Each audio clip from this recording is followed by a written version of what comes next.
Welcome to today's episode of M&A Plus, The Art After the Deal. Today's episode is called Cliff's Blueprint, Insider Secrets on Driving Success in M&A.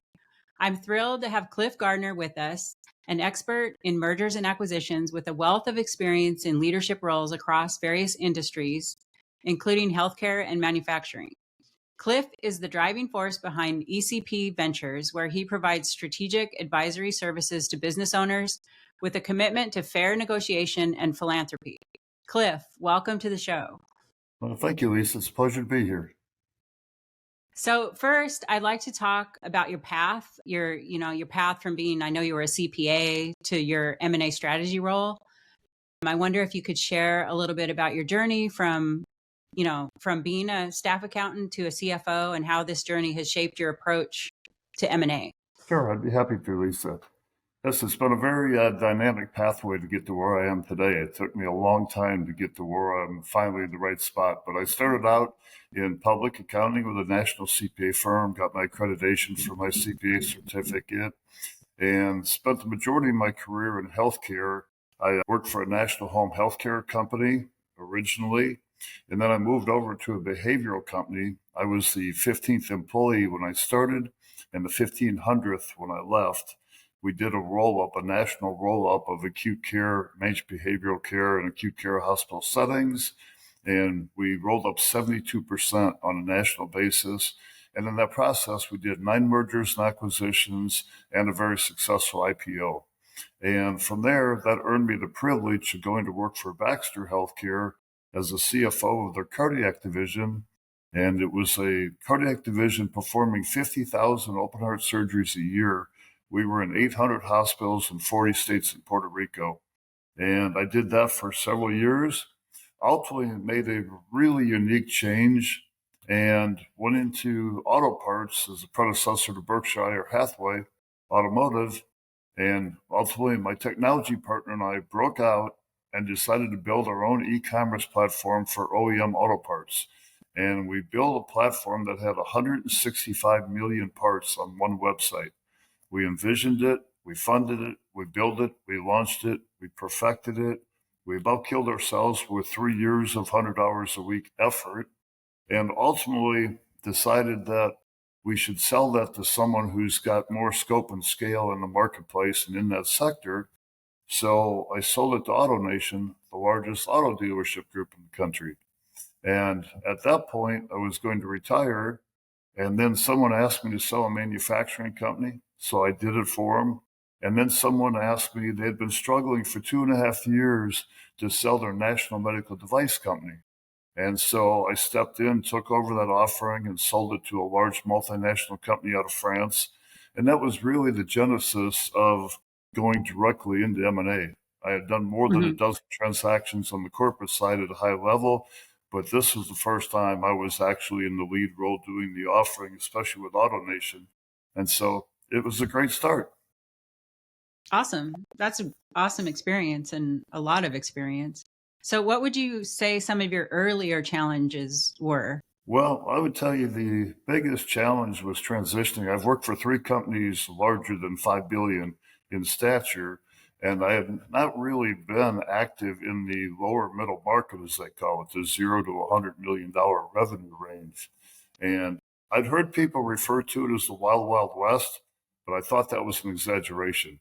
There's just so much more structure and discipline and formality in the Fortune 500 setting that I'd always been in, that I wasn't used to how open it was. And I really had 3 big learning experiences. The first one was I learned that there was a tremendous amount of unscrupulous business brokers out there that are really flippers, that they have no problem whatsoever taking a client company that's worth $5 million and flipping it for $2.5 million to scrape a fee. And I find that reprehensible. I wasn't ready for that at all. And so immediately my mindset went to what could we, or more importantly, what should we be doing differently than that? I don't care what the industry standards are. Whatever the current conduct was, to me, was irrelevant. When we launched our own firm, we wanted to do it with a certain level of stature and dignity and appropriateness. And so that was kind of our driving force. The second thing I learned, which was really stunning to me, and I can't believe I've can admit that I was this vulnerable, but I didn't have any idea how much blatant tax evasion went on. I really didn't know that was a prevalent condition out there. But what I quickly learned, and I won't say a lot, but a substantial number of business owners will basically shield earnings from tax reporting. So if they take $500,000 and non-report it, they're doing that to save $150,000 on taxes. It's an ethical issue, it's a legal issue, but it's something that's out there. Well, when it comes time to sell their company, they look at it, and if they're going to sell their company for a multiple of 6 times earnings, and they left $500,000 out of the records, that's $3 million of purchase price. So they literally want us to add it back in. They want to double dip and get the credit for it. And we're an extraordinarily ethical firm, so we literally abandoned within 5 minutes. Mm-hmm. The third thing is a favorable thing that I learned, and I'm finding it very, very enjoyable. And that is that many times our client doesn't take the highest price. I'm so used to being in corporate America where it's godless, thankless, and it is 100% focused on earnings per share, down to the penny, as you know. And all of a sudden, I got in this environment and learned that the business owners are looking for a dual solution. They're looking for a quantitative one. Certainly, they want to be rewarded for all their sweat equity that they've put in over the years, and they want to maximize that, but they want a qualitative outcome. They're very focused on their employees. They recognize that they wouldn't have any value if they didn't have all the wonderful employees that helped them create that value. And if they're in healthcare, they're very focused on their patients and their patients' families and their community and their legacy. There's so much more than just the economics when they make their final decision. And so I've really enjoyed learning that and helping them with that process. We are not business brokers. We're proud to share with people that we are M&A advisors. We're high-end professional advisors. And what we mean by that is we never talk anyone into selling or out of selling. We never suggest that they take a particular offer or don't take a particular offer. Our sole core purpose is to put them in a position to make a good decision.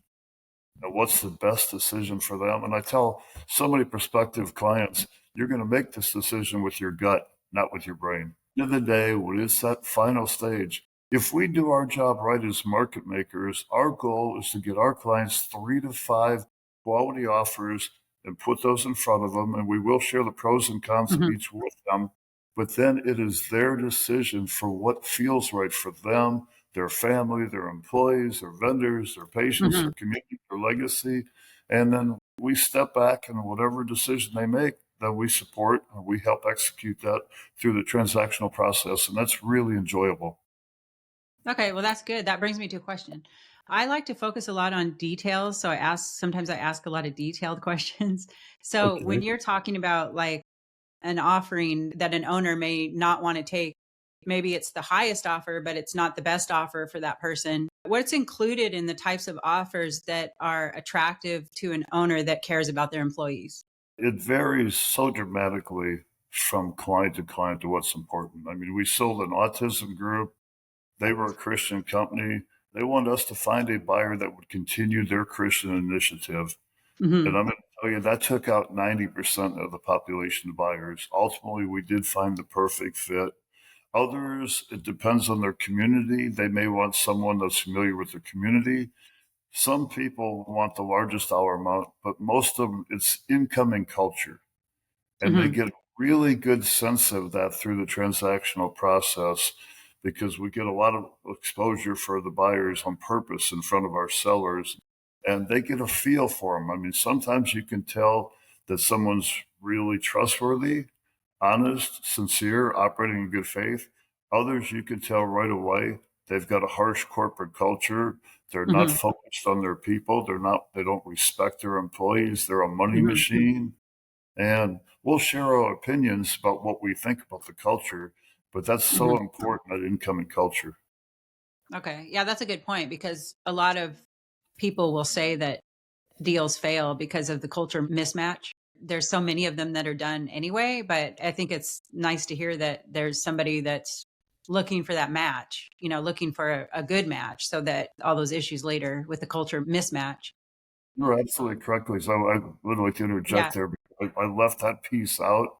When we Hmm. take a client, we have to feel that we have greater than a 90% probability of success. So we can take their company to market with dignity, pride, Hmm. and confidence and have a favorable outcome. When we're dealing with buyers, we have to be able to look our clients in the eye. We do something very unique with our firm that's, I think, unprecedented. And we purposely befriend our clients because we feel like once we become friends with a client, we have an even higher standard of excellence that's required from us than your normal fiduciary arm's length independent business professional Hmm. relationship. We have that responsibility. We look them in the eye. They trust us. They place their confidence in us to help them make one of the biggest decisions of their life. And Hmm. so it's so important that when we're at that end stage, we always discuss that. What is the probability of success on the other side? Hmm. Right. Because most of our sellers don't want to just take the cash and run. They want to know that after they spend 20 years, that company's going to be successful for another Hmm. 20 years.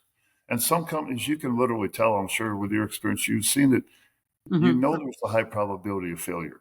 They don't know what they're Yeah. doing. There's definitely a difference when, obviously, we work in the transition space, but there's an obvious difference when there's a culture mismatch or not, or if the people were taken care of or not. It's very different environment and it's a lot more successful. There's like a direct relationship between the people, the wellness of the employees and the deal and the synergy. I guess I was going to also ask you about synergy. So it sounds like when you talk about the culture match, you're also saying that the synergy that everybody's trying to find when they're doing M&A is a direct relation to that culture match. Absolutely. I mean, one of the questions, after having done an industry roll up and having bought all 9 of our competitors, I learned firsthand how critical assimilation was after the transaction. Hmm. And so I literally grill potential acquirers and ask them, what's your assimilation plan?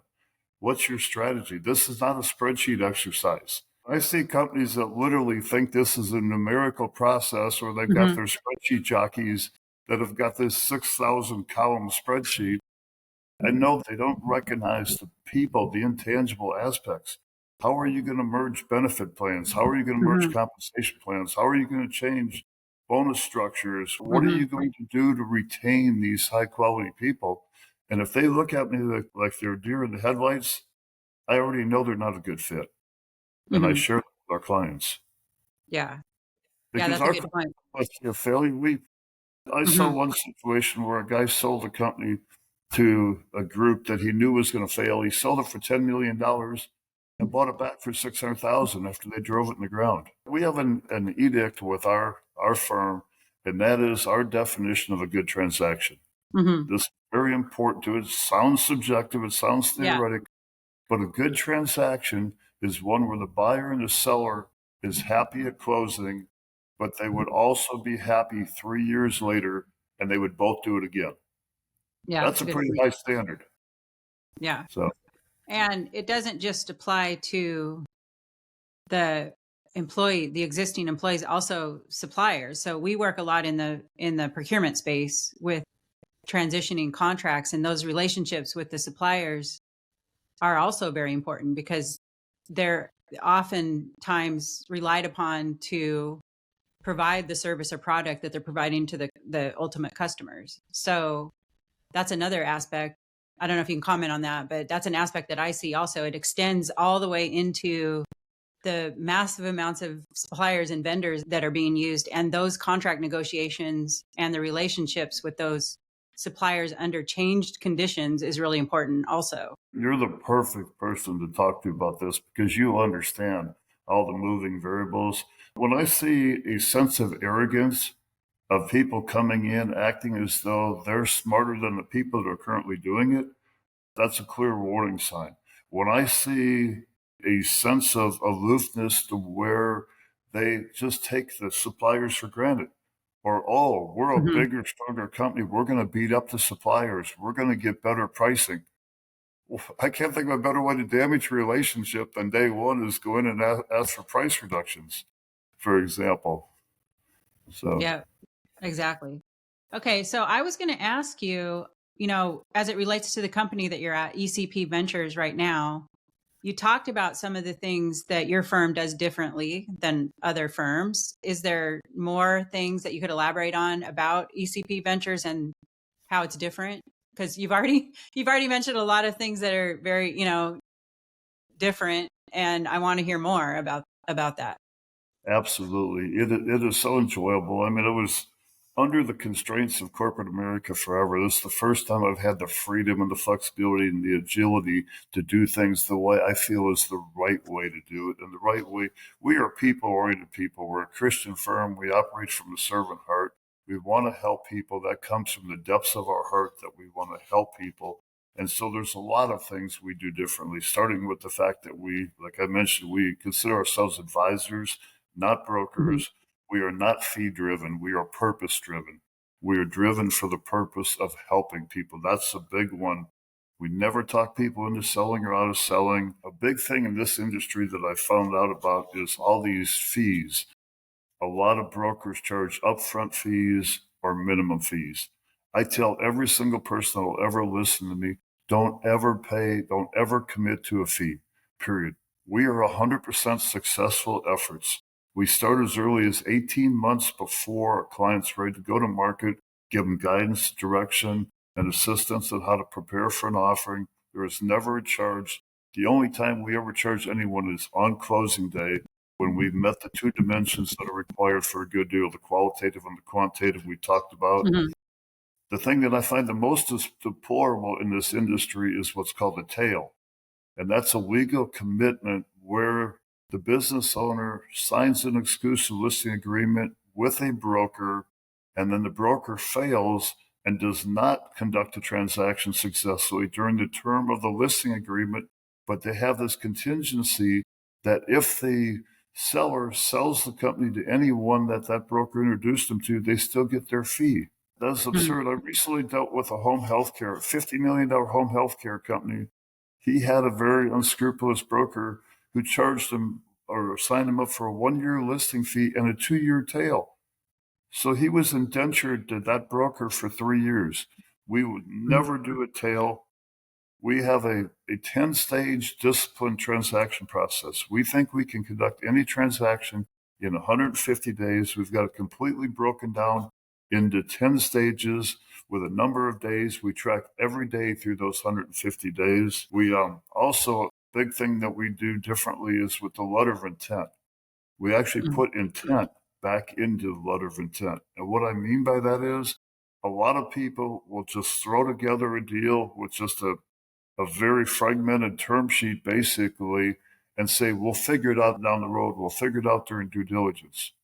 Our purpose is to deal with every deal point that we're aware of before the OI. If we can structure all that, both the easy ones and the contentious ones, Mhm. address those early stage, get that all extremely well documented in the LI. If you do that effectively, then due diligence becomes mechanical methodical. The Mhm. contract drafting becomes mechanical methodical, and it's easy to transition across to the end stage because you're not going to have things erupting the process throughout. A big part of that process is we feel strongly that intermediaries, advisors such as us, should handle deal points, and lawyers should handle legal points. And lawyers should never do negotiations. And we literally, that's the intent of why we put all the deal points in writing and get a meeting of the minds on those before we ever go to Mhm. legal. So the deal, the negotiations, the deal structure is already finalized. We Mhm. use a very strong digital data room.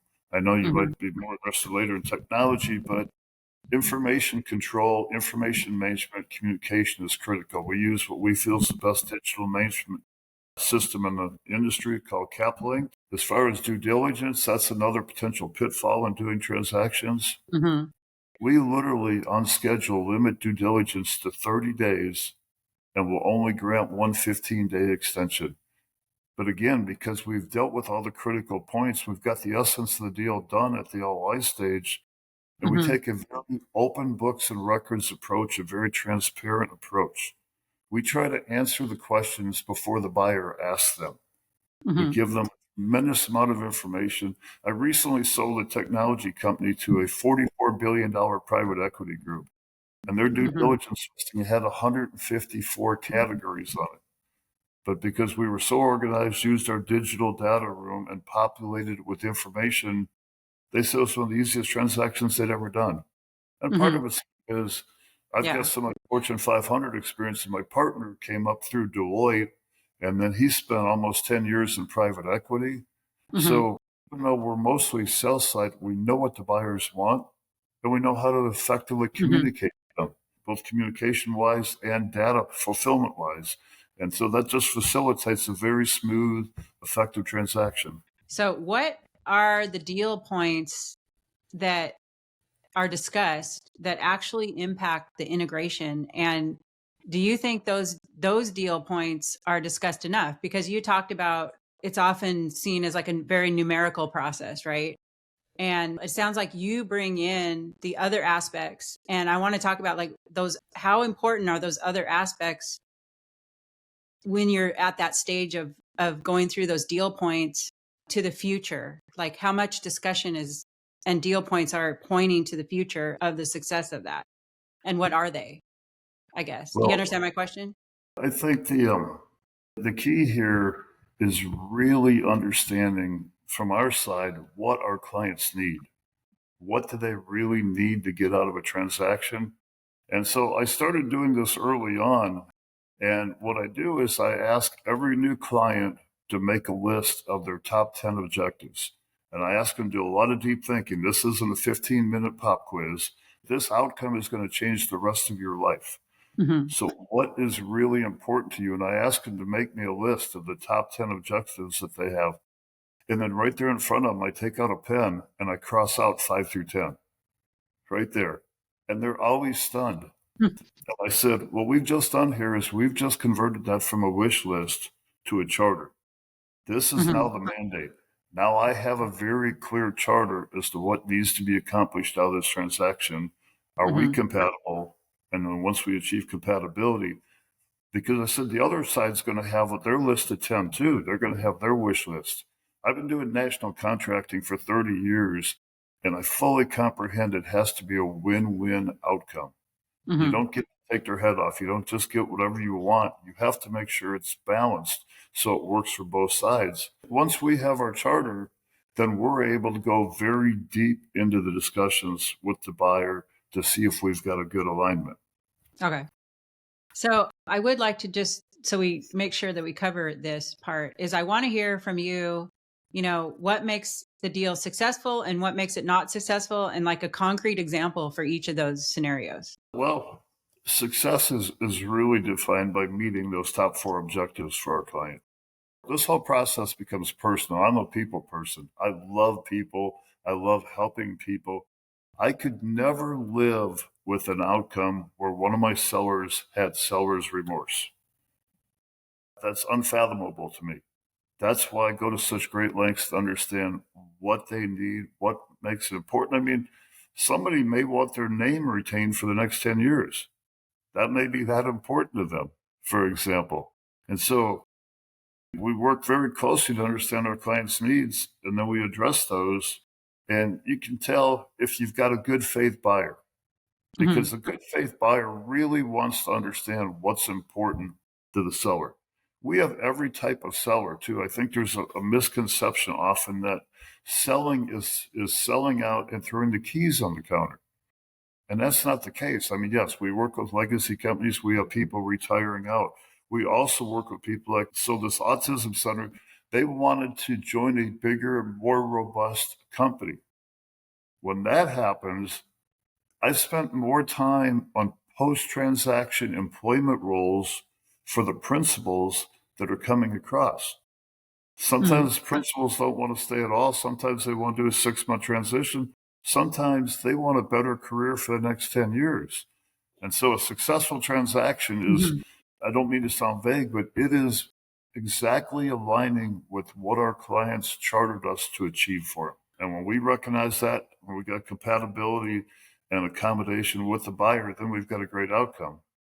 On the negative side, you can tell if a deal feels forced, if it doesn't Mm. feel right, if you didn't get enough buyers, for example, if you didn't have enough offers out there and you're down to 2 below average offers. I have literally numerous times looked my client in the eye and said, I don't like either one of these.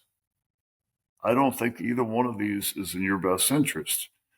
I don't like to take clients that have to sell. I don't like to do distress sales. I won't do liquidations at all. But Hmm. I don't like to have a weakness going into a transaction. I share with every client that we play offense, we don't play defense. We take something of great value, we do a value conveyance to the marketplace. We always tell our clients, let the market speak. Let the Hmm. market tell us what the value is, and then we'll ascertain if we've got an acceptable price and if we've got a great cultural fit. And if we don't, I literally look them in the eye and say, I encourage you to step down. I Hmm. think we should step back. I think you need to grow the company more, or you need to improve the profitability more because it's not commanding the multiple of 7 that you wanted. I mean, the market's telling us the Hmm. multiple is 4 to 5. That's not enough for you to retire. If we were fee driven, we would sell it for a multiple of 3 or 8. We wouldn't care. But we care Yeah. tremendously because these are our friends. And so, again, that's the key, making sure that it's the perfect fit. Okay, good. Well, I appreciate the insight on that. Let's switch over to technology because we're getting, close to the end of our podcast here, but I did want to talk about kind of your thoughts on integrating technology and, how technology is influencing the M&A strategies and the due diligence and just some general thoughts about that. Absolutely. Everything about doing a good transaction comes down to really effective communication. And that's just not oral and written communication, that's Hmm. the data exchange. Anybody can throw volumes of data at someone and say, here, buyer beware, go look through these 4,000 pages. No, Hmm. no, the key is conciseness, completeness, correctness, and Hmm. conciseness of information. And then using technology. I mentioned before, I don't get a commission off of CapLink, but they have made my life so different and so easy to impress our clients. It's a digital data room with a folder, subfolder system with a very powerful indexing system. It has all the confidentiality is built into it. If you have 14 different buyers active, you can set up 14 different subsystems with access to specific folders for each one of those 14 buyers. Hmm. It's got a tremendous communication platform that every single day, when we load new data files into any folder, everybody that has the confidentiality access to that folder gets an email update showing him these are the 18 new data files that have been uploaded. A big issue had always been sitting around debating which is the most current balance sheet, which is the most accurate contemporary document. Well, with this system, as things evolve and we've got working documents, live active working documents, we literally go in and every time we refresh a document, we re-index. So you can see there were 7 status reports, but always in the number one position is the most contemporary status report. So when any single person goes in there, it gives them the capacity to download everything so they can download it into their own operating environment. They can do all the calculations and projections and raise all the questions and everything they want to do through their Hmm. diligence process on their side. But we never have to discuss what's the contemporary active document. It's just such a wonderful thing. I mean, for that private equity group, we put in over 3,000 documents. I can't stand to do stuff by email. It drives me crazy. Hmm. People don't detach files off emails. I can't find anything back. They say, "What day did you send an email?" "Oh, what time of day did you send an email?" Right. That's like a dog chasing the tail. This is Hmm. just such incredible precision and timeliness with effective communication that Yeah. everybody's on the same page. I literally think that using a platform like that would take probably 500 emails out that never have to Mhm. be created. Yeah, So I then when agree. you, And I mean, we have the same experience because we work with volumes of contracts, documents, and all the amendments and all the documents. And when you're in transitionary stages, it's really important to have a place to put things. And I would say the same thing about email. Like, email is kind of like in the past, it's good for certain things, but you need like a way to be able to really efficiently work on a lot of volume, on a lot of data points and a lot of things. So I agree. And in fact, I would say that's important. And you mentioned a good data room that you like, but I think it's important for when people are identifying a data room to use to pick the right one and the one that works and that's good. Because I've seen ones that don't work, or they themselves go through an acquisition and then all of a sudden the document, it's not as organized as it was, or you lose things. I mean, it's incredible that that happens, but it does. So it's really important to really vet those, the data room that's being used. absolutely, I couldn't agree with you more about Hmm. email. Email concerns me because how do I know they ever got it? And people Hmm. now have I've learned they have a very short attention span. I can only ever put one topic in an email. I used to put down five. Now Hmm. everyone is one single topic Hmm. with a topic defined in the subject line. And if it's critically important, I literally put at the bottom, please confirm receipt of this email. And if I don't hear back within 4 hours, I'm calling them because I don't leave anything to chance. I'm a very type A person that has a very definitive pathway to the completion. So I don't want to get hung up on things like that. But technology can be your very best friend when used Hmm. effectively. Yeah, absolutely. The last sort of subject would be kind of the future of M&A. And I mean, have you seen like a slowdown in the last year? And then, you know, do you have an expectation that things might pick up, or what is your sort of thoughts around the M&A industry predictions? I see the exact opposite. Something very unique happened in Q2 of 22. This is my kind of my macroeconomic theory on this, but I really believe it was driven by inflation and people with substantial Mhm. wealth got scared for the first time. A lot of the people of holders of true wealth, and I define true wealth as over 50 million, they're second and third generation holders now. So they've never really seen rapid inflation before. So they started to panic, so they took all this money and poured it into equity funds and family funds and investment advisors and so forth, asking to put that money to work. So there's literally bidding wars. Every company that we have posted in the last 18 months has drawn at least 50 buyers. I just put one out last week and I have 57 buyers in 4 days. Okay. I get contacted almost every single day. I belong to all the industry organizations, get contacted by buyers. There's a tremendous amount of money on the sidelines. What the issue is they're all looking to buy quality companies. And I'm going to tell you that most of them are not quality. They don't have quality earnings, or they don't have a quality pathway to the future. They don't have a quality management team. And so it's a small subset of high quality companies. So I would tell you there's 10 buyers, at least probably 20 for every high quality company out there. So it's really a very favorable time for people to sell right now because of that.